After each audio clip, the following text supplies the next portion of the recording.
الخيانة التي اكتشفها ببغاء. القصة بدأت في بيت زوجية هادئ بالكويت. الزوجة بدأت تلاحظ أن زوجها تغير، يبقى ليلا متأخرا وتصرفاته غريبة، لكن ولا دليل واحد يثبت خيانته. كانت كل ما فتشت في هاتفه تجده متأمن وكلامه موزون، لحد يوم من الأيام البيت كله تغير بكلمة واحدة. الزوجين كان عندهم ببغاء أليف في الصالة، والببغاء معروف أنه يقلد الأصوات التي يسمعها باستمرار. الزوجة وهي قاعدة في الصالة لوحدها بدأت تسمع الببغاء يردد جمل غريبة جدا، جمل غزل وحب ومصطلحات هي لم تسمعها منذ زمن طويل من زوجها. الببغاء بيكرر الكلمات،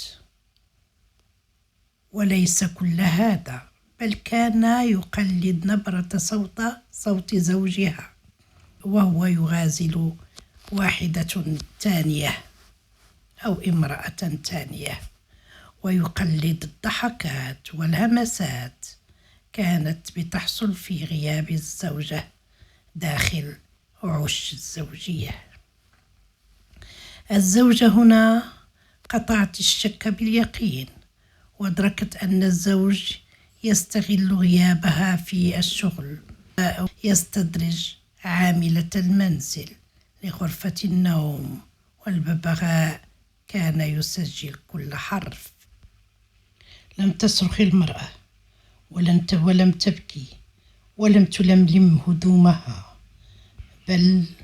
بل أخذت الببغاء كدليل وطلعت به على قسم الشرطة وقدمت بلاغ رسمي بالخيانة الزوجية. القضية أثارت ضجة كبيرة في المحاكم الكويتية. محامي الزوجة طالب باعتبار كلمات الببغاء دليل إدانة، لأن الطائر لا يكذب ويقلد ما يسمع فقط. محامي الزوج دفع بأن الببغاء ممكن يكون سمع الكلمات هذه من التلفاز أو الراديو، ومش شرط يكون بيقلد الزوج. وماذا كان قرار القاضي؟ في النهاية القاضي رفض شهادة الببغاء قانونا، لأن الحيوان لا يمكن تحليفه اليمين ولا يمكن التأكد من مصدر كلامه. لكن على مستوى الشخصي الزوجة انفصلت عن زوجها بعدما تأكدت أن الببغاء ما يمكنلوش يتبلى على شي حد.